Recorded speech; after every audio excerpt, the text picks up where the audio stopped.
안녕하세요. 성공예감 이대호입니다.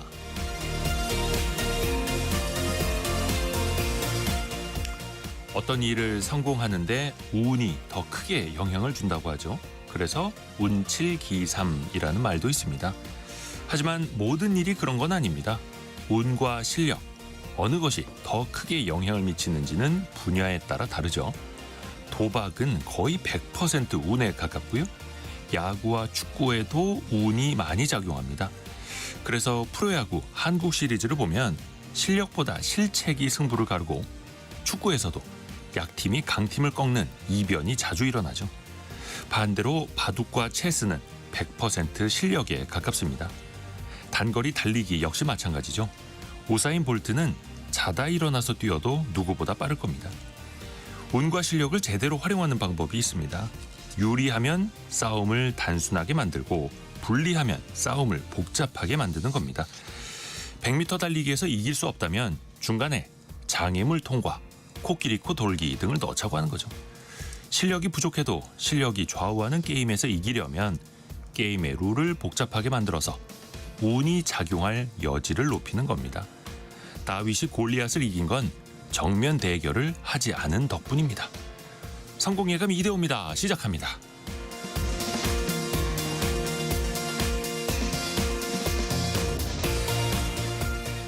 안녕하세요. 이대호입니다. 7월 25일 금요일입니다. 금요일은 역시 원탁의 기자들과 뜨겁게 토론하시는 날인데요.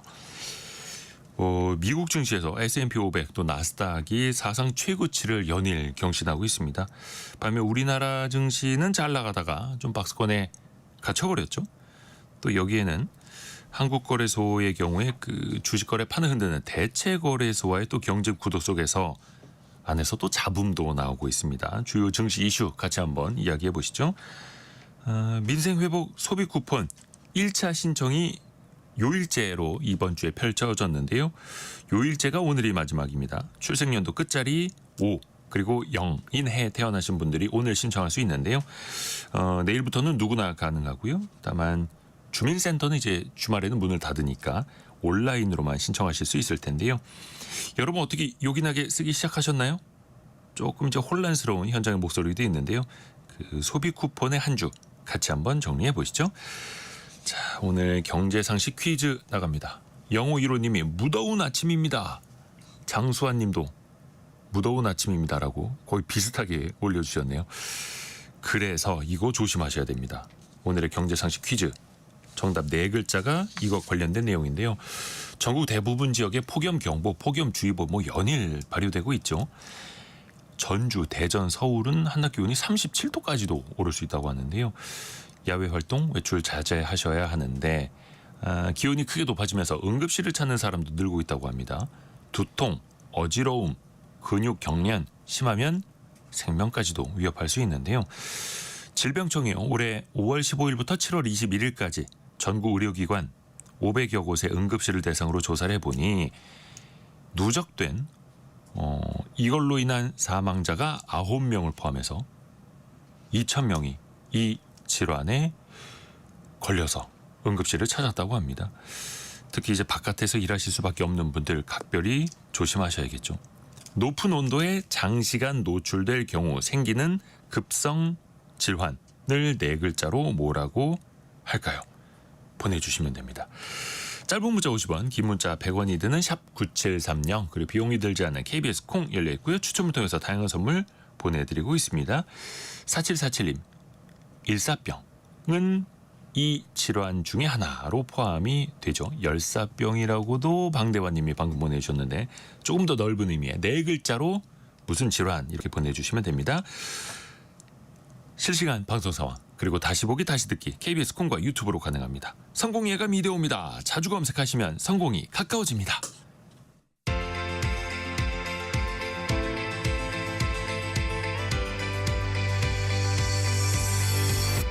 KBS 1라디오 성공예감 이대호입니다.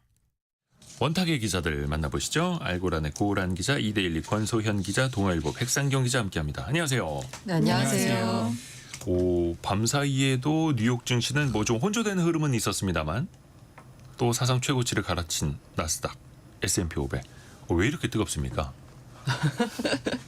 그러게요. 이렇게 뜨겁습니다. 근데 이제 제가 자산 시장을 보면서 네. 이게 뭐 이 개별 주식이나 개별 종목 같은 경우에는 뭐 개별적인 호재들이 있겠지만 자산 시장 전체로 봤을 때 왜 이렇게 뜨겁냐라고 했을 때는 네. 사실 자산 가격이 올랐다가 아니라 돈값이 싸졌다라고 표현하는 게 더 맞을 것 같아요. 특히나 이게 코로나19 이후에 더 심화된 경향인 것 같은데 뭐 미국을 비롯해서 전 세계 중앙은행들 그리고 이젠 정부까지 나서서 돈을 푸는 방식이 되다 보니까 시중에 풀린 유동성이 너무 많습니다. 그 우리가 이제 유동성을 그 체크하는 지표 중에 하나가 M2라는 게 있잖아요. 예. 그게 광의의 통화. 통화량. 그걸 이제 글로벌 M2를 보면 연일 사상 최고치를 찍고 있습니다. 그렇죠. 네, 뭐 약간 미국 연준이 좀 조이더라도 미국 정부가 돈을 풀거나 아니면 중국 쪽에서 돈을 풀거나 해서 글로벌리 따지면 연일 M2 지표를 보면 사상 최고치거든요. 다시 말해서 자산 시장이 이렇게 강세를 보이는 건 말씀드린 대로 자산 가격이 강세라는 것도 있지만 돈값이 싸졌다라고 보시는 게 맞을 것 같아요.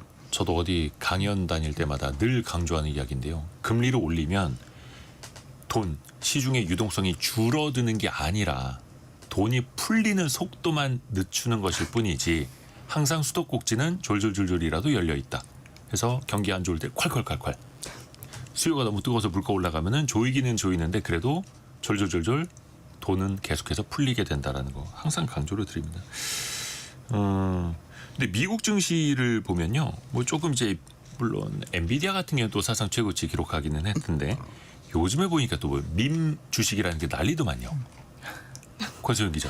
이게 뭐 4년 전에 한때 그 밈 주식 열풍을 겪었었잖아요. 게임스톱, 뭐 AMC 엔터테인먼트 사실 뭐 그렇게 익숙하지 않은 기업이었는데 요새 밈 주식 시즌 2 같은 느낌이 좀 들어요. 그러니까 어느 이게 정도예요? 밈이라는 게 온라인에서 유행하는 컨텐츠를 말하는 거잖아요. 그래서 예. 밈 주식 열풍이라는 거는 이제 온라인 커뮤니티에서 주목받은 종목들이 아주 단기간에 급등하는 현상을 말하는 건데 이번 시즌 2의 주인공을 이렇게 꼽아보자면 뭐 오픈도어, 뭐 그 미국 그 백화점 체인 업체죠. 콜스라든가 뭐 크리스피 크림 도넛 이런 데들이 조금 이제 주인공으로 좀 떠오른 상황인데 오픈도어 같은 경우가 보면 여기 사실 낯선 기업이죠. 이게 익숙하지 않은 기업이거든요. 여기 온라인 부동산 거래 플랫폼을 운영하는 기업이더라고요. 근데 지난 21일 하루에만 40% 이상 폭등했고 이게 한 달 전 주가 비교해 보면 한 500% 이상 상승한 건데 이게 원래 1달러가 안 되는 동전주였었어요. 뭐 0.5달러 뭐 이런 정도의 이제 주가를 갖고 있었던 주식이었는데 지난 14일부터 매일 두 자릿수 상승세를 보이다가 이제 3달러대까지 올랐고 뭐 최근 이틀 연속 떨어졌다가 간밤에 또 5%대 상승하게 했었는데 이게 사실 이제 미국 증시에서 나스닥 상장 기업은 특정 기간 동안 주가가 1달러 미만인 상황이 지속이 되면 상장 폐지가 될 수 있거든요. 이 주식의 상장 폐지 위기까지 몰렸다가 극적으로 이제 밈 주식으로 이제 부활한 상황인 건데. 그러니까 센트 단위로 떨어지면 상패가 되니까. 그렇죠. 근데 이게 시작기 보니까 그 헤지펀드 매니저 한 명이 SNS에서 오픈도어는 수년간 100배가 될 주식이다. 82달러까지 갈 것이다. 1달러가 안 되는 종목이. 그러면서 이제 그 커뮤니티에서 개인 투자자들이 뭐 오픈도어 주식을 좀 사보자 뭐 이런 식으로 좀 달려들어서 이렇게 오른 것 같은데 이게 사실은 뭐 게임스톱 사태와도 좀 비슷한 양상인데 비슷하네요. 기관 투자자들이 엄청나게 이제 공매도로 해놨던 주식인데 SNS의 회자가 되면서 밈주식으로 부상을 하고 개인 투자자들이 대거 매수에 나서면서 주가 끌어올리고 그러니까 공매도했던 기관들이 쇼스키즈 그러니까 이제 이런 포지션을 바꾸는 거죠. 공매도를 청산하면서 주가가 더 급등하는 이런 상황이 이제 반복이 되는 건데 이게 사실은 펀더멘털하고 굉장히 무관한 이제 주식인 거잖아요. 그러니까 군중 심리로 움직이는 종목들인 건데 뭐 제가 보니까 최근 일주일 사이에 서학개미들도 많이 섰더라고요. 그러니까 상위 39위에 올라 있더라고요. 일주일 지구 동안. 반대편에서 펼쳐지는 밈 주식 열풍에 또 서학개미 분들이 빠지지 않고 또 일각에서는 주도하기도 하신다고. 네. 한국 사람들이 맞아요. 그걸 또 만들고 있다, 주도한다라는 비판도 나오고. 근데 좀 어떻게 보면 이제 조심하셔야 될 것 같아요. 온라인상에서 이른바 대장이라고 하는 사람들이 나타나죠. 어떤 주식 100배 갈 주식입니다. 이러면 또 확 몰리고. 근데 사실 어떻게 보면 그게 100배 갈 만한 펀더멘탈 본질이 있는지 없는지는 둘째치고 사람들이 몰려서 사니까 나도 사는 거다. 뭐 막 이렇게 또 머리 꼭대기에 올라앉아 계시는 분들도 많고요. 근데 이게 일각에서는 그런 이야기 나와요. 아까 권소영 기자가 이야기해 준 것처럼 4년 전에 어떤 게임스톱 사태도 그렇고 과열의 끝 아니겠느냐. 뭔가 광풍이 불 때는 항상 이런 비이성적인 사례가 나타나더라라고 이야기하는데 어떻게 봐야 됩니까?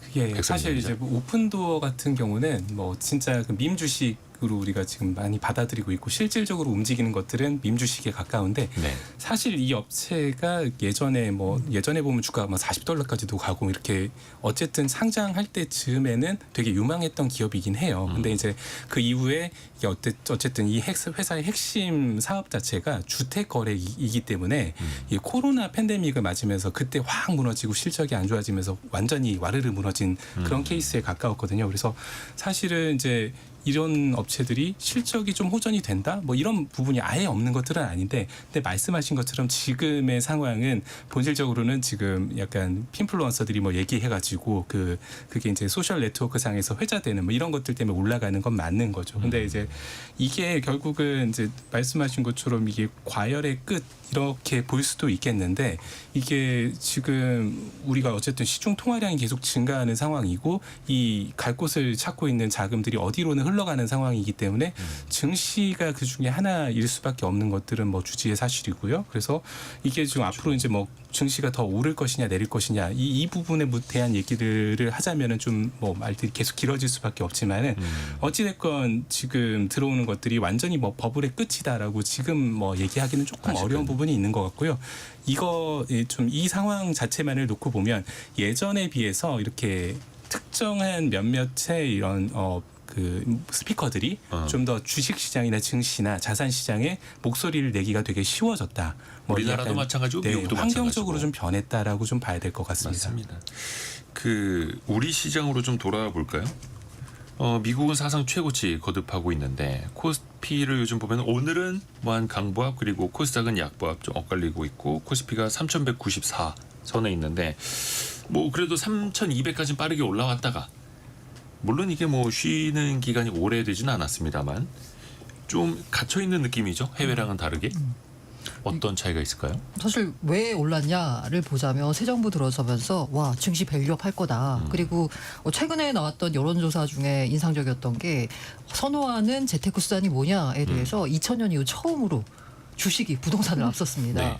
선호하는 재테크 수단으로 주식이 될 정도로 지금 현재 새 정부는 부동산 투자로 돈 벌지 말고, 그러니까 과거에는 투자 수단이 마땅치 않았기 때문에 무조건 부동산이었는데 이번 새 정부의 특징이 뭐냐면 주식이라는 대안을 마련해 줄 테니까 부동산 말고 주식 시장을 와서 돈 버세요라고 하면서 주식 시장을 굉장히 건전하고 투자할 만한 장소를 이제 만들어주고 있는 거잖아요. 그 대표적인 게 이제 상법 개정안이고 여러 가지 주식 투자를 했을 때 뭔가 혜택을 줄 수 있는 것들을 막 준비하고 있었다라고 해서 지금까지 드라이브를 걸고 왔는데 갑자기 최근 들어서 이른바 주식 투자자들이 좀 싫어하는 얘기들이 좀 나오고 있고, 그리고 밀어붙였던 상법 개정안 이제 두 번째 더 이제 심화된 단계로 나아가려고 하니까 약간 기업들의 반대에 부딪혀서인지 뭔가 후퇴하는 듯한 모습을 보여주고 하다 보니까 그전에 그 밸류업 기대감에 올랐던 지주사 그리고 약간 뭐 많이 빠지는 이런 모습을 보여주고 있습니다.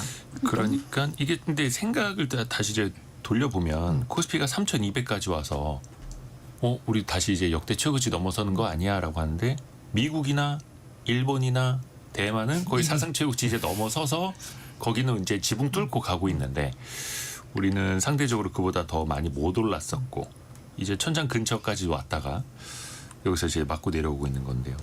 그래서 어떤 정책의 동력 이런 게 시장에는 어느 정도 다 반영이 돼 있고 시장의 기대치를 또 충족을 해야 하는데 최근에 보면은 법인세 다시 인상한다 아니면 대주주 양도세 기준을 더 강화한다라고 하면서 개미들이 조금 이제 떠나갈 수 있는 그런 요인들이 일단 이제 세법 개정을 준비하고 있는 정부에서부터 솔솔 이야기가 나오더라고요. 권수영 기자 어떻게 보세요? 사실은 너무 단시간에 많이 올랐기 때문에 어느 정도 쉬어갈 타이밍도 좀 됐다고는 저는 뭐 그럴 봤어요. 수 속도 있죠. 조절 좀 하면서 갔어야 됐고, 이게 여러 가지 정책적인 면, 제도적인 면에서 뭐 밸류업을 지원하는 이런 분위기가 조성이 되긴 했는데 그것도 어찌 보면 그 방향으로 가는 건 맞는데 그 방향으로 가는 과정에서 이런 잡음이 나올 수 있고 어쨌든 갈등을 좀 조정하는 과정이 필요했다라는 생각이 좀 들거든요. 그러니까 이건 저는 자연스럽게 거쳐야 되는 과정이라고 생각은 하는데 하는데 이게 사실 4천 가구, 5천 가구 이럴 때 가장 중요한 게 기업들 실적이 뒷받침이 돼야 되잖아요. 그러니까 그렇죠. 결국 말하면 다시 이제 펀더멘털로 돌아오는 건데 지금 국내 증시도 2분기 어닝 시즌에 돌입을 했어요. 근데 기업의 이익 모멘텀이 조금 둔화하는, 그러니까 2분기가 피크아웃이 될 거다라는 우려도 좀 나오고 있는 상황이고 국내 기업들 2분기 합산으로 이제 영업이익을 보면 전망치가 최근 한 달간 한 2% 정도 하향 조정이 됐거든요. 그러니까 이게 하반기로 갈수록 이익 모멘텀이 좀 둔화될 가능성이 있다라는 얘기도 좀 나오고 여기 뭐 관세라든가 지금 최근에 뭐 2+2 이 협상을 위해서 출국하려던 구윤철 경제부총리가 뭐 인천공에서 발길을 돌리고 이러면서 아 이러다가 8월 1일 이 시작이 될 텐데 우리나라만 고일의 관세를 때려맞는 거 아닌가라는 이제 뭐 좀 걱정 이런 것도 좀 생겼고 관세로 인한 이제 인플레이션이라든가 뭐 금리나 속도 조절 이런 것들에 대한 이제 불확실성이 조금 반영이 되는 부분도 좀 있는 것 같고 이게 사실 지금 보면 코스피 선행 그러니까 12개월 선행 주가 수익 비율이 한 10.7배? 한 11배 정도 되는 거거든요. 근데 미국이 한 30배 정도 된단 말이에요. 네. 그렇게 생각하면 아직은 우리 증시는 조금 그렇죠. 싸죠. 저렴한 수준이 아주 아닌가 저렴한 시장이기는 라는 한데 생각이 좀 듭니다. 변동성도 크고 김준호님이 증시의 파고가 너무 심해요 이렇게 보내주셨는데 그러니까 사실 주식 투자하시는 분들에게 이 변동성이라는 건 사실은 적이 아니라 친구처럼 늘 같이 있어야 하는 그런 존재이기는 하는데요. 주로 원수가 되죠.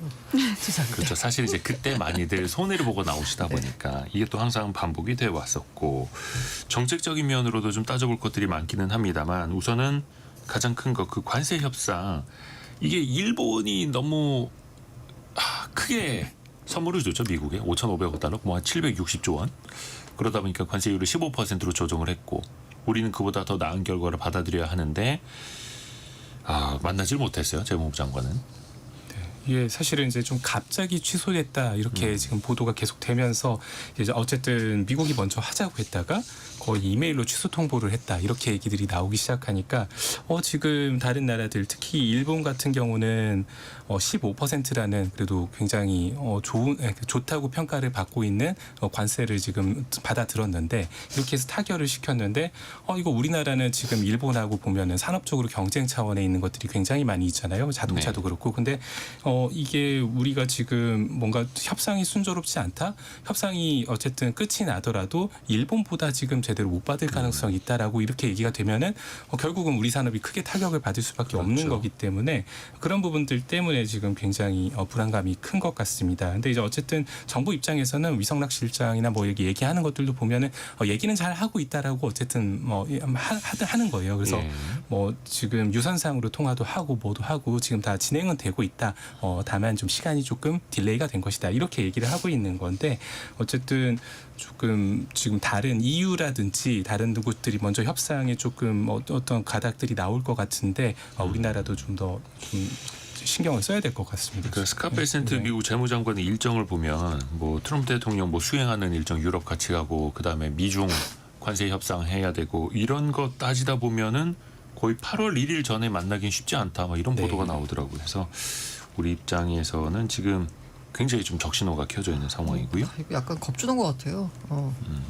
겁을 주면서 일본 정도 갖고 와야지 뭐 만나라도 줄게라는 식이 아닌가라고. 그러니까 사실 우리가 1,000억 달러 정도의 대미 투자는 계획을 했다고 하는데 일본이 5,500억 달러를 이제 얘기해가지고 근데 사실 물론 일본은 경제 원래도 규모, 많이 투자를 했었으니까 그렇죠. 경제 규모 차이도 있고 합니다만 네. 그리고 또 그런 거 있지 않습니까? 일각에서는 일본이 많이 뻥튀기를 했다. 실질적으로 저만큼 투자 안 할 건데 이것저것 다 묶은 거다라고 하니까 미국의 재무장관이 한마디 했더라고요. 3개월마다 평가하겠다. 그리고 약간 이게 무슨 수행평가도 아니고 이게 얼마나 바인딩이 되어 있는 건지 모르겠는데 이게 약간 좀 뭐 이렇게 약간 흐지부지. 우리도 사실 솔직히 던져놓고 말하면 일단. WTO 맺었는데도 지금 이렇게 관세 협상에 시달리고 있는 거잖아요. 그러다 보니까 이 트럼프 임기 끝날 때까지만 어떻게 버텨서 투자라고 하는 게 사실 단기간에 이루어지는 건 아니고 그냥 길게 이루어지다 보니까 잘 협상을 해가지고. 그렇죠. 이제 여의도 이야기를 조금 더 들어가 보겠습니다.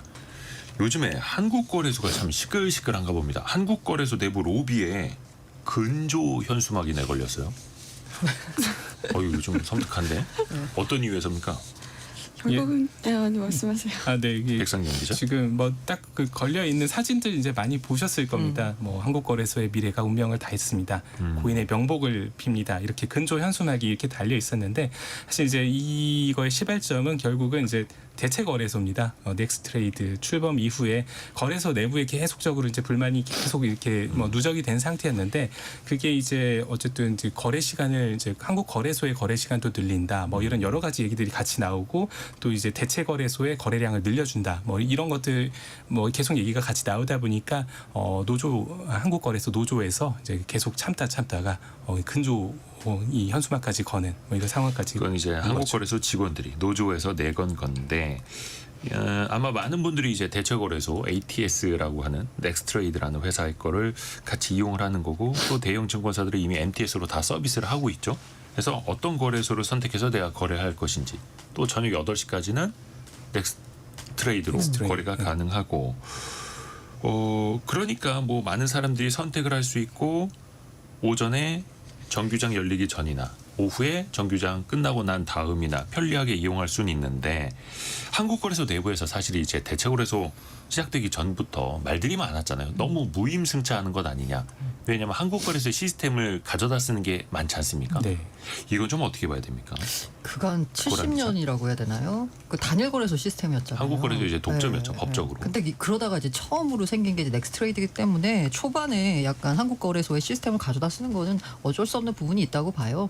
나중에 이제 시스템을 가져다 쓰는 거나 상장과 시장 감시 같은 이제 부담이 큰 업무를 이제 나눠 갖는 거나 이거는 넥스트레이드가 조금 안착이 된 다음에 그 다음에 이루어질 문제라고 생각하지 지금은 70년간 이른바 이제 독점으로 소위 뭐 시쳇말로 꿀 빨던 그 상황에서 지금 경쟁 체제로 바뀐 거니까 지금 막 걸음마 이제 막 뗀 애기한테 너 이제 달려봐 100m라고 요구하는 거는 조금 뭐 많이 나아간 게 아닌가. 근데 이제 한국거래소 측의 불만은 그거더라고요.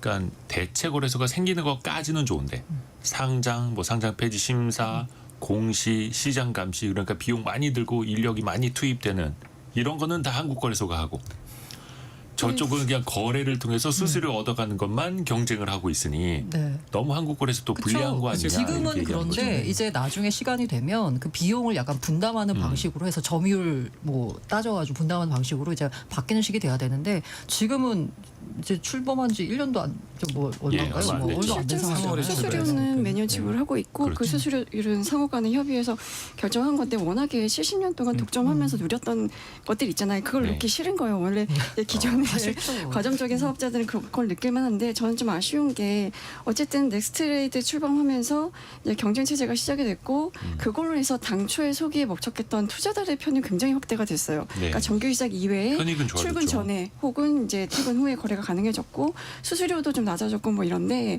한국거래소도 조금 생각을 해봐야 되는 게 이게 한국거래소가 원래 공공기관이었잖아요. 2009년부터 2015년까지 공공기관 지정에서 해제될 때 조건으로 내걸었던 게 대체거래소 설립이었고 그 대체거래소 설립 이후에도 어쨌든 한국거래소도 민간거래소인데 민간기업인데 과연 경쟁력 강화를 위한 노력을 스스로 해봤나라는 이제 자성을 좀 해봐야 될 텐데 지금 뭐 글로벌 거래소들 보면 뭐 인수합병도 열심히 하고 뭐 지주사도 설립하고 뭐 기업 공개에서 대충 자본 확충하고 이래서 이제 수익 구조 이런 것들을 좀 다변화하려는 노력을 했는데 너무 한국거래소는 오랫동안 이 독점적인 사업 구조를 가져가다 보니까 그냥 스스로 우물 안에 머물렀던 거 아닌가. 그런데 여기서 딱 대체거래소가 이제 설립이 되고 너무 빠른 시간 내에 거래량에 있어서의 이제 점유율을 가져가니까 이런 걸로 충분히 위기의식을 느낄만 하죠. 근데 여기서 뭐 대체거래소도 뭐 해야 됩니다라기보다는 어떻게 수익 다변화를 할 수 있을까라는 고민이 좀 먼저 이루어져야 되는 거 아닌가 하는 생각이 들어요. 그래서 일각에서는 이제 한국거래소 내부에서도 왜 한국거래소 이사장은 다 금융위 출신들이 오지 않습니까? 그래서 여의도 그러니까 금융위 여의도 출장소라는 내부의 비판도 있기는 한데 근데 또 생각해 보면 대체거래소랑 한국거래소랑 경쟁을 하고 있는데 주주는 비슷합니다. 어차피 증권사 자산운용사들이 한국거래소의 주주이기도 하고 대체거래소의 주주이기도 하고요. 시간 관계상 두 번째 이슈로 넘어가야 하는데요. 박영은 님이 이제 증시 보면서 다 팔고 싶다 이렇게 보내주셨어요. 근데 항상 이제 또 늦게 들어오시는 분들은 조정받을 때 일기 십상인데 이런 것만 계속 반복 안 하셔도 볼 수 있습니다. 나중에 투자 관련된 이야기는 제가 또 따로 한번 또 좋은 기회를 만들어 보겠고요. 경제상식 퀴즈 한 번 더 나갑니다. 네 글자 어떤 질환을 맞춰주시면 되는데요. 이때쯤 되면 열사병, 열경련, 탈진 이런 것들 많이 발생을 하죠. 열 때문에 생기는 급성 질환으로요. 두통, 어지러움, 근육경련, 피로감 등의 증상이 나타나고 심하면 생명이 위험할 수도 있죠. 특히 고령자 같은 경우에는 체온 조절 기능이 좀 떨어지다 보니까 더 취약할 수밖에 없는데요. 특히 밖에서 일하시는 분들 주의하셔야 됩니다. 4266님이 비닐하우스 너무 덥네요 이렇게 보내주셨는데 와 이런 날씨에서 비닐하우스에서 일을 하시면 너무 위험하실 텐데 몸 잘 챙기시길 바라겠습니다. 또 요즘에는 비닐하우스 옆에 이제 창문처럼 비닐 올려서 이렇게 하는 것도 있는데 그래도 덥긴 더우시겠죠. 오윤정님이 공업사에서 일하는 남편은 녹초가 돼서 집에 오네요. 차가 뜨겁게 달궈져서 화상까지 입어서 왔어요. 아우, 너무 야속합니다. 남편이 너무 안쓰럽네요. 보내주셨는데 힘내시길 바라겠습니다. 아이고 잘 또 챙겨주셔야죠. 그리고 홍경민님은 남동생이 요리사인데 더운 날씨에 요리하다가 어제는 응급실에 다녀왔다고 하네요.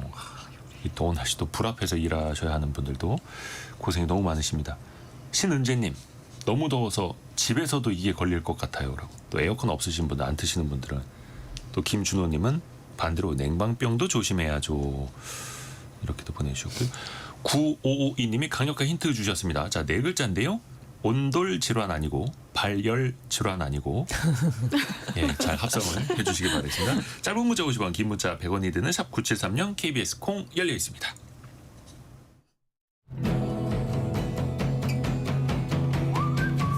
오늘의 움직임에 주목하고 세상의 흐름을 놓치지 않습니다. 여러분의 내일을 응원하며 성공의 열쇠를 함께 찾아갑니다. 성공예감 이대호입니다.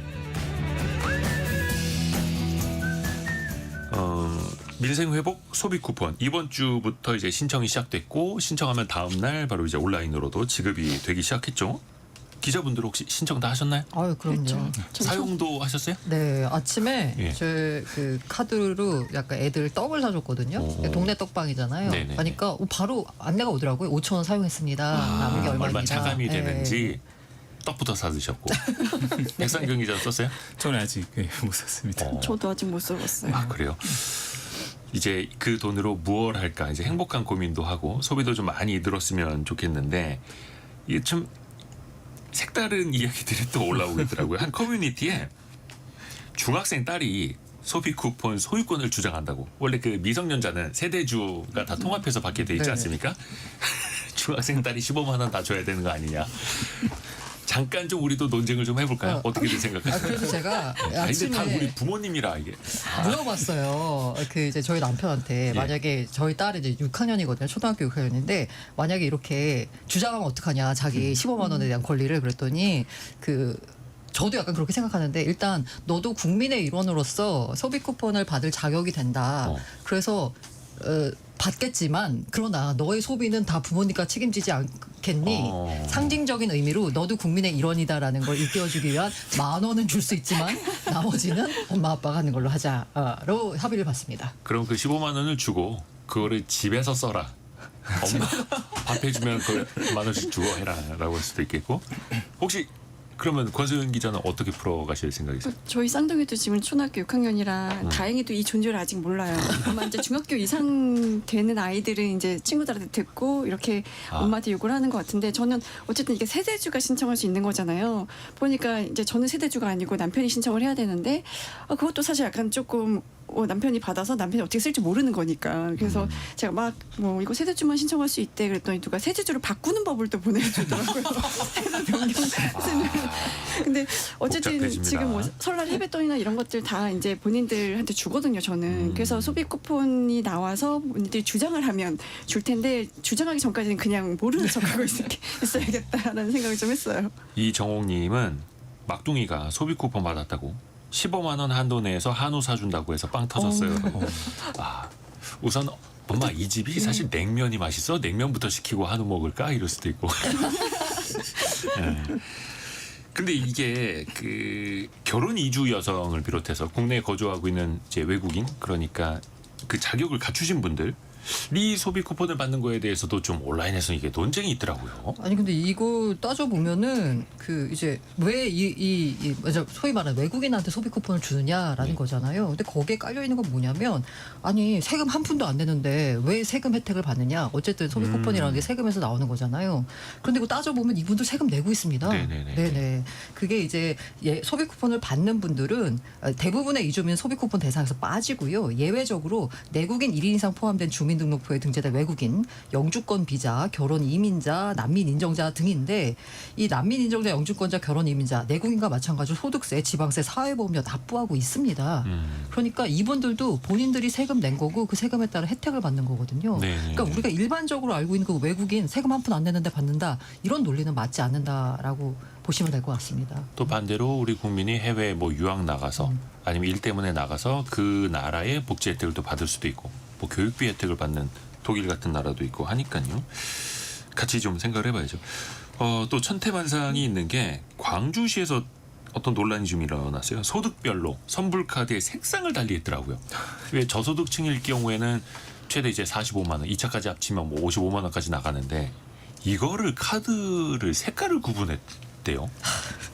그러니까 분홍색, 뭐 남색, 뭐 이렇게 해가지고 받는 그 뭐 이렇게 금액까지 이렇게 다 적혀 있고 막 이래가지고 굉장히 광주시에서 이 발행을 했던 이 카드가 민생회복 소비 쿠폰 선불 카드가 좀 문제가 됐었습니다. 그래서 실제로 굉장히 뭐 많은 비판들을 받았고요. 이재명 대통령도 인권 감수성이 뭐 부족하다 이런 얘기를 꺼낼 정도로 굉장히 많은 얘기들 들었는데 결국은 이게 그러니까 광주시 설명은 그렇습니다. 그러니까 행정적으로 이게 소비 쿠폰 이 선불 카드를 주는데 실수를 하면 안 되니까. 네. 그러니까 이게 나눠줄 때 실수하지 않고 갈 사람한테 제대로 가게 하려고 색깔이나 이런 것들을 구분하고 썼다. 뭐 이런 것들입니다. 근데 사실은 이제 그게 굉장히 그 행정편의적인 거죠. 공무원 입장에서는 이게 그 잘못 나가면 안 되니까 갈 분들한테 가야 되니까라고 생각을 하고 이제 좋은 의도를 가지고 그러게요. 시작을 했던 건데. 선불 카드다 보니까. 네. 근데 이제 결국은 이제 그 사람들이 받아들이는 건 이거 사실상의 그 각자의 소득 수준을 어디다가 드러내 가지고 굉장히 사람들 마음 불편하게 만드는 그런 부분들 아니냐 이렇게 얘기들이 나온 거고요. 근데 이게 물론 이제 공무원들 입장에서 보면은 그렇게 생각할 수 있는데 너무 이제 공급자 입장에서만 봤던 거죠. 네. 받아서 쓰는 사람들까지 한 번만 더 생각을 했더라면. 뭐 근데 이거 다시 카드 위에다 스티커를 붙이고 있다면서요. 그것도 다 공무원들이 밤새면서 일하고 쓰셨다 있고. 그러더라고요. 참 이래저래 고생이 많으십니다. 그 소비 쿠폰을 온라인에서 또 판매하시는 분들이 계세요. 중고몰에서 이거 또 선불 카드로 깡을 하기도 하고. 선불 카드로 받으면 이제 그거는 양도가 가능하니까 그러니까 원래는 가능하지 않은데 우리가 신용카드로 받으면 자기 신용카드로 써야 되지만 이거는 카드로 나오는 선불 거니까. 카드는 그냥 넘겨줄 수 네. 있으니. 그러니까 신청 첫날부터 이제 당근마켓 이런 데 등장을 했던 것 같아요. 이게 원래는 그렇게 하면 안 되는 건데 그렇죠. 뭐 이제 15만 원짜리를 13만 원에 판매합니다. 약간 이런 식으로 올라오고 이래서 뭔가 문제가 되긴 했었는데 이렇게 소비 쿠폰을 이제 현금화해서 이제 본인이 원하는 거를 원래 소비 쿠폰이라는 거는 쓸 수 있는 데가 한정돼 있으니까 근데 내가 사고 싶은 거는 이제 해당이 안 되니 이걸 현금화해서 이제 본인이 원하는 물품을 사겠다라는 건데 이거 말고도 뭐 카드깡처럼 이제 실제로 음식을 먹지 않았는데 음식 먹은 것처럼 결제하고 그 금액보다 조금 적은 금액을 현금으로 내주거나 이게 이제 전형적인 카드깡인 건데 그런 약간 꼼수 이런 것들이 좀 나타나고 있는 상황입니다. 근데 그거는 지금 이제 그래서 중고 마켓 이런 데서 그 키워드를 다 막아놨다 하더라고요. 검색 안 되게. 그리고 이게 나중에 걸릴 경우에는 그 소비 쿠폰 금액이 회수당할 수도 있고 다음번 복지 조심하셔야 혜택에서 불이익을 받으실 수도 있습니다. 주의하셔야 되겠고요. 아까 그 광주시 이야기를 했는데 1935님이 부산에서도 그 카드 네, 색깔 맞아요. 다르게 했다고. 부산, 경북, 뭐 강원 네, 이런 지자체들이 몇 군데 카드 더 색깔도 있었군요. 그렇지만 위에 금액을 금액을 표시해서 써놨어요.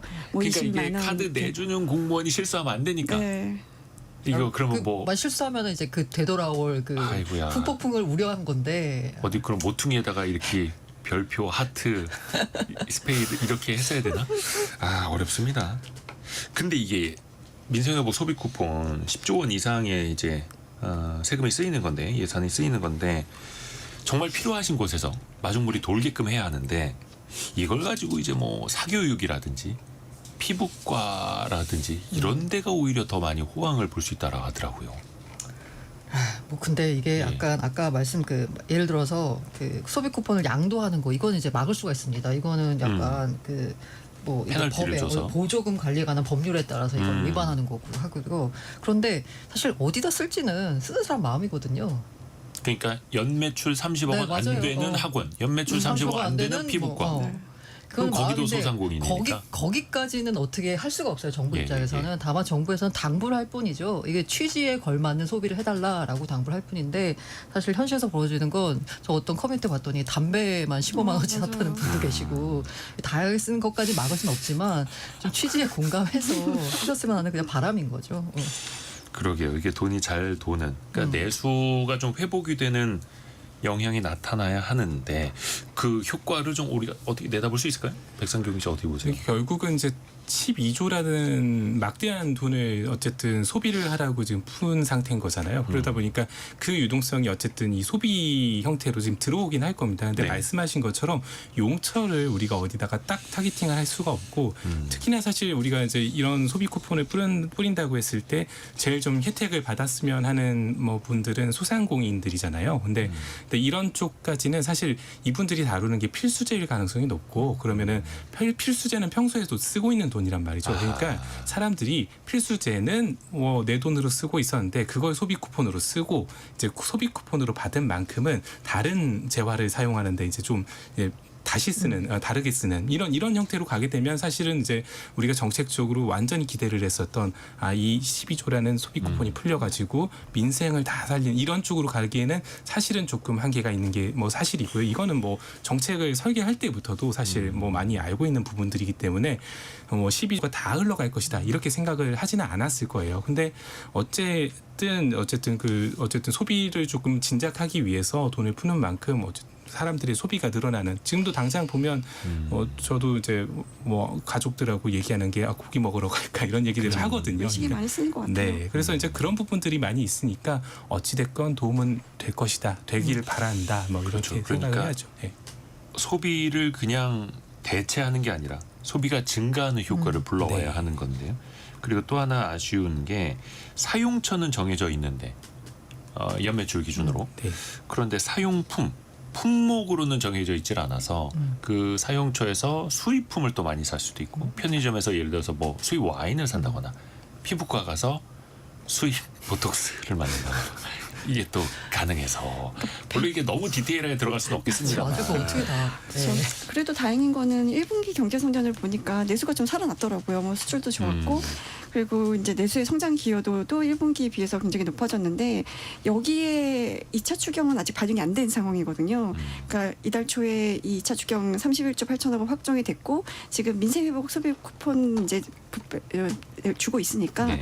이게 이제 뭐 3분기, 4분기에 뭐 내수에 좀 반영이 되지 않을까. 그래서 실제로 하느니 2차 추경이 성장률 한 0.1%포인트 높일 것으로 전망을 하기도 했었거든요. 근데 또 한편으로는 이제 내수 측면에서 정부가 쓸 카드는 거의 쓴 거 아닌가 하는 생각이 좀 들어서 여기서 내수가 조금 더 얼어붙는다면 정부가 어떤 카드를 내놓을 수 있을까 이런 부분에서 좀 우려가 되기는 해요. 그러니까요.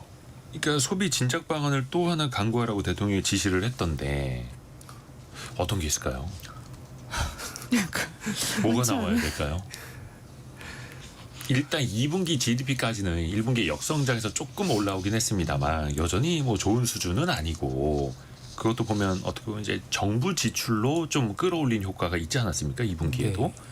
그 효과가 이제 소비 쿠폰 풀리는 3분기에도 조금은 나타날 텐데 어떻게 해야 될까요? 이거 하면 우리가 경제부총리 될 수 있겠다.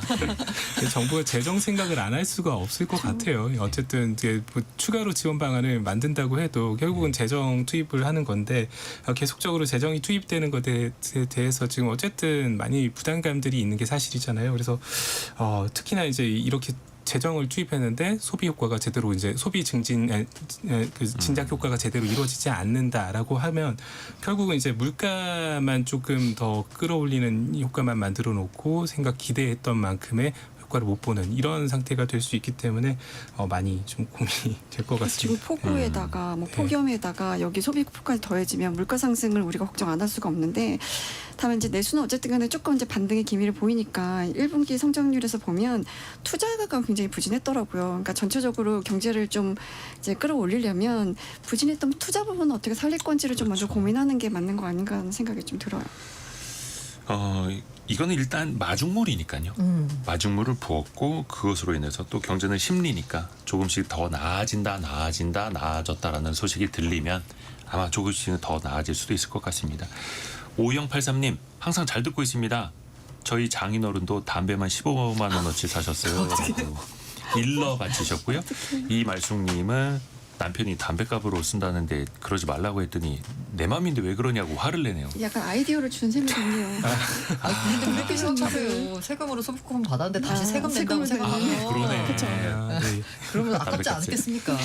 홍은정님은 저희 딸이 1학년인데요. 소비 쿠폰 그 금액을 달라고 해서 오. 그거 2달 학원비하고 7,000원 모자란다고 제가 주장하려고 합니다. 잘 현명하게 해결하시길 바라겠고요. 알고란 고란 기자, 동아일보 백상경 기자, 이데일리 권소영 기자였습니다. 고맙습니다. 네, 감사합니다. 감사합니다.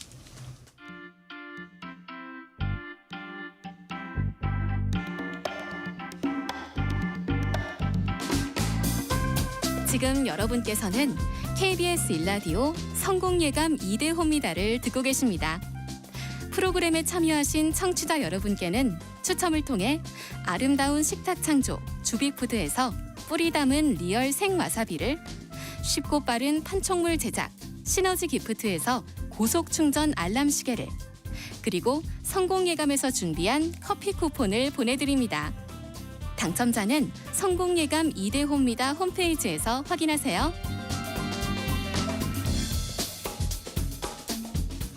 직업의 세계 시간입니다.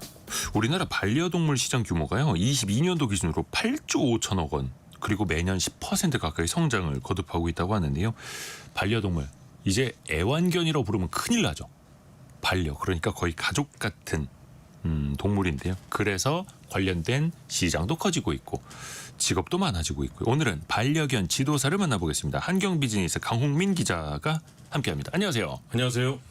오늘 강홍민 기자의 직업의 세계네 아들을 데리고 왔어요. 방학이 시작됐습니다. 또 아빠가 어떻게 돈 버는지를 이제 보여주는 예, 아버지 직업의 세계 같이 경험합니다. 강아지 유치원 같은 곳을 다녀온 거예요? 그렇죠. 강아지를 키우는 분들이라면 뭐 잘 아실 텐데 요즘에 이제 반려견 유치원이나 반려견 호텔 같이 반려동물을 관리해주는 전문 센터들이 굉장히 좀 많이 늘어나고 있거든요. 예. 뭐 쉽게 말해서 아이들이 유치원을 가는 것처럼 이것도 반려견 전용 유치원을 운영을 하는 곳이었고요. 제가 방문한 곳은 이제 강남에 위치한 반려견 복합 케어 센터였는데 네. 이름이 굉장히 좀 전문성이 보이죠. 복합 케어 센터. 그렇죠. 네. 이제 건물에 뭐 유치원이나 그 호텔뿐만 아니라 그루밍 센터도 운영이 되고 있어서 미용실 같은 거요. 그렇죠. 이제 뭐 애견 미용실. 뭐 잘라주고 네. 목욕도 시켜주고 뭐 이런 센터도 운영이 되고 있어서 여기에서는 이제 강아지들을 위한 전문 맞춤 서비스를 운영하고 있는 곳이었습니다. 야, 그래요. 그러면 거기서 일하시는 분들은 주로 어떤 역할을 하세요? 제가 만난 분이 이제 그 유치원에서 근무 중인 반려견 지도사였는데 이 센터에서는 크게 반려견을 관리하는 지도사들과 함께 고객 응대, 이제 보호자들을 응대하는 CS팀으로 이렇게 나눠져 있었어요. 크게는. 네. 그래서 이제 보통 반려견 지도사들이 한 명이 5마리에서 한 10마리 정도의 강아지를 동시에 케어를 하는데 처음 오는 강아지들 중에서는 이제 교육이 잘 안 돼 있거나 아니면 네네네. 낯선 공간이나 사람을 좀 싫어하는 그리고 거부 반응을 보이는 뭐 이런 친구들이 좀 있다고 해요. 네. 그래서 이분들이 강아지와 친해지는 아이스 브레이킹부터 뭐 전반적인 교육을 과정별로 운영하는 시스템으로 갖춰져 있었고요. 이 유치원과 말씀드린 호텔이 있는데 이게 운영 시스템이 좀 달랐습니다. 그래서 유치원은 뭐 파트별로 좀 나눠지는데 호텔은 얘네들이 자고 가잖아요. 네. 그렇기 속박이네요. 때문에 방직 시스템이 좀 운영되고 있는 게 특이했습니다. 밤까지 직원이 그렇죠. 같이 있어줘야 하는 혹시나 호텔에 뭐 손님 미연의 사고를 좀 오셨으니까. 방지하기 위해서. 참. 그러니까 이제는 어떻게 보면 가족을 맡긴다는 개념으로 여기에다 위탁을 하는 걸 수도 있겠어요. 1박 2일로. 그렇죠. 그러면 이제 그 느껴질 거 아닙니까? 손님이 어떤 마음으로 이 고객분을 모시고 왔는지 현장에서도 체감을 한답니까? 이게 좀 예전과는 좀 달라진 부분이 있는데 몇 년 전까지만 해도 이제 반려견이 가족으로 흡수된 게 이제 얼마 안 돼서 행동 문제, 뭐 앉아 일어서 밥 먹어, 뭐 네. 배변 훈련 네. 이런 것들 때문에 교육 수요가 좀 많았는데 최근에는 강아지들의 건강이나 이 웰빙을 챙기려는 보호자들의 수요가 굉장히 좀 많이 늘어났다고 해요. 네. 그래서 이제 반려견이 먹는 것부터 뭘 먹어야 되는지 그리고 반려견 마사지는 뭐 어떻게 해야 되는지 마사지까지요. 이런 이제 건강 케어 서비스를 요청하는 분들이 굉장히 늘어났다고 합니다. 이야, 그래요. 고급 서비스도 많이 등장을 하고 있네요. 그러면 강아지를 예를 들어서 나 어디 여행을 간다, 출근을 한다, 이른바 강아지 유치원에 딱 맡기면 하루를 어떻게 보내게 돼요? 거기서 이게 강아지들을? 뭐 그 아이들과 비슷했는데 보통 네. 이제 보호자가 출근할 때 이 유치원에 맡깁니다. 그러면은 이제 등원을 하죠. 강아지들이 등원을 하게 되면 이 지도사들이 바디 체크라는 걸 가장 먼저 한대요. 그래서 그 전에 뭐 유치원에 오기 전에 몸에 상처는 없는지 아니면 이상 반응이 있는지 이 유무를 체크하기 위해서 강아지들을 좀 면밀하게 살펴본다고 하는데 아하. 유치원 입장에서는 굉장히 중요한 포인트라고 해요. 여기 와서 다쳤다 뭐 이렇게 시비 붙으면 안 되니까. 그렇죠. 그리고 이제 반려견마다 뭐 몸집이나 성향 그리고 활동량이 다 달라서 1대1로 수업을 진행을 하는데 매너 교육부터 산책, 식사, 뭐 낮잠 자기 낮잠 자기 같은 이런 기본 교육부터 아까 말씀드린 헬스, 뭐 웰빙 프로그램도 참여를 할 수 있고요. 이제 유치원 일과가 끝나면 보호자에게 이 친구는 오늘 뭐 뭘 먹었고요, 친구들과 어떻게 놀았고요 하면서 이렇게 사진과 함께 일지를 보내주는 서비스를 하고 있다고. 보고까지 해줘야 되는 거예요? 야, 대단하네요. 근데 좀 비쌀 것 같아요. 비용이 얼마나 듭니까? 그렇죠. 저도 이제 이 부분이 굉장히 궁금해서 여쭤봤는데 네. 이게 지역에 따라 그리고 강아지 크기에 따라서 비용이 조금 달라졌고요. 제가 다녀온 곳은 말씀드린 것처럼 이제 강남에 위치한 곳이라는 걸 감안해 주시고 좀 들어주시면 좋겠는데 소형견 한 마리 기준으로 예. 1일 12시간 케어를 하는데 한 5만 원에서 6만 원 정도. 12시간 맡기는데 5, 6만 원 정도. 그렇죠. 어떻게 좀 비싸다고 느껴지십니까? 그럼 그 안에 미용 이런 게 포함되어 있는 거예요? 아니면 그냥 하루 맡아주는 것만이? 하루 맡아주는 이제 그래요? 유치원에 들어가는 비용이 그 정도고 그루밍은 따로? 또 이제 별도 추가 비용이 저는 그게 포함되면은 괜찮다 싶을 뻔했는데. 할만합니까? 이 아니 근데 그게 정도는? 포함이 안 돼 있고 그냥 맡기는 거면은 좀 그렇죠. 예. 그렇죠. 근데 사실은 여기에서 대형견은 조금 더 비싸다고 하는데 예. 직접 케어하는 걸 취재하면서 좀 보니까 굉장히 큰 대형견들 있잖아요. 예, 이런 예. 대형견들도 안고 뭐 이동을 해야 되는데 그게 보통 일이 아니더라고요. 반대로 이 개들을 강아지들을 맡아서 일하시는 분들 보면은 또 완전히 이게 저렴한 비용이다 이럴 수도 있겠네요. 그렇죠. 온몸에 냄새가 배이고 털이 끼이다 보니까 굉장히 힘들어 보였습니다. 쉬운 일이 없습니다. 근데 여기는 그냥 돈만 낸다고 해서 어떤 강아지든 다 입소할 수 있는 게 아니라면서요. 네, 그렇진 않았고요. 아까 말씀드린 것처럼 이제 낯선 사람이나 이 공간에 굉장히 거부 반응을 보이는 강아지들이 꽤 있다고 해요. 예민한 강아지들. 그렇죠. 그래서 이제 처음 센터를 찾는 강아지들은 귀나 몸을 이제 만져보고 거부 반응을 이제 체크를 하게 되는데 이때 보호자와 떨어져 있는 것을 극도로 좀 불안해하거나 아니면 예민한 반응을 보이면 입소가 어려울 수 있다고 합니다. 이 정도가 좀 높다 보면 그래서 이 불안도가 높은 친구들의 경우에는 유치원보다 1대1로 관리하는 또 센터가 있다고 해요. 그래서 거기를 추천해주기도 한답니다. 아 그래요. 우리는 좀 어렵겠습니다. 이런 식으로. 그렇죠. 혹시 그 일하시는 분들 만나셨으니까 정말 많은 강아지들 만날 거 아니에요. 유독 좀 기억에 남는 친구가 있답니까? 굉장히 좀 많았는데 제가 방문했을 때만 해도 그 건물에 한 100여 마리 이상의 강아지가 있었는데 네. 정신 없겠네요. 저는 강아지를 좀 무서워하는 편이라 굉장히 좀 힘들었습니다. 이번 취재가. 근데 이분은 이제 굉장히 좀 오래 하셨으니까 작년쯤에 1살 무렵에 이 처음 만난 강아지가 있었는데 이 친구가 처음에는 사회성도 굉장히 낮고 경계심이 강해서 다른 선생님들은 만질 수도 없는 상태였다고 해요. 근데 이분이 매일 기본 교육과 사회화 교육을 반복을 하면서 차근차근 마음을 열도록 도와가지고 지금 이제 단짝 친구도 생기고 센터에 이분 말로는 에이스로 부상을 했다고 합니다. 혹시 지도자가 되려면 반려견 지도자 일하려면 자격증이 꼭 필요합니까? 이분 제가 만난 분도 이제 반려견 관리사나 행동 전문가 자격증이 있었는데 이분 말로는 자격증이 업무에 도움은 되지만 일을 하는 데 있어서는 필수는 아니라고 하고요. 그보다 이제 현장 경험이 중요한데 이 현장 경험보다 중요한 게 바로 인내심이라고 해요. 네. 이유를 들어보니까 이 일이 생각보다 업무 강도가 굉장히 높았는데 그렇다 보니까 강아지를 좋아해서 이 일에 뛰어들었는데 얼마 못 버티고 떠나는 분들이 굉장히 많다고 합니다. 그래서 업계에서도 아이고. 채용을 할 때 이 경력보다 인내심이 있는 분들을 굉장히 선호한다고 해요. 그러니까 저 정말 강아지 좋아해요, 사랑해요라고 했는데 그래도 막상 이거 일로 대하는 건 다른 거잖아요, 완전히. 그런 분들이 굉장히 많다고 합니다. 그래서 오래 못 버틸 수도 있는 거고. 근데 반려견을 키우는 인구는 계속해서 늘어나고 있고 시장은 커지니까 어떨까 이 직업의 전망은?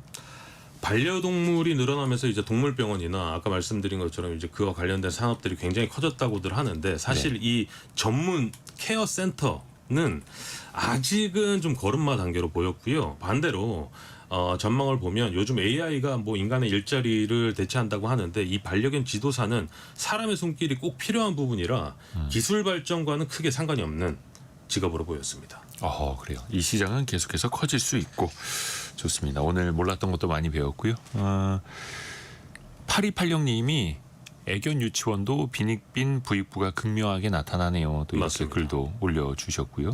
또 강아지 키우시는 분들 뭐 길거리에서 배변 정리라든지 또 책임감을 또 요하는 그런 목소리도 올라오고 있네요. 한경 비즈니스 강홍민 기자 함께했습니다. 고맙습니다. 감사합니다. 감사합니다. 끝내기 전에 한 가지 알려드려야겠다.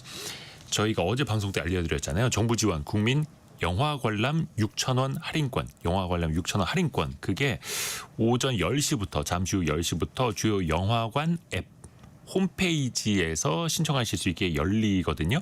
아까 어떤 분들도 어떻게 하는 건지 알려달라고 하셨는데 근데 벌써부터 그 영화관 앱이나 사이트 들어가기가 되게 어려워졌다고 합니다. 많은 사람들이 벌써부터 몰리고 있고 선착순 45만 장 할인이다 보니까 일단 알려드렸는데 저도 쉬는 시간에 들어가 봐야겠네.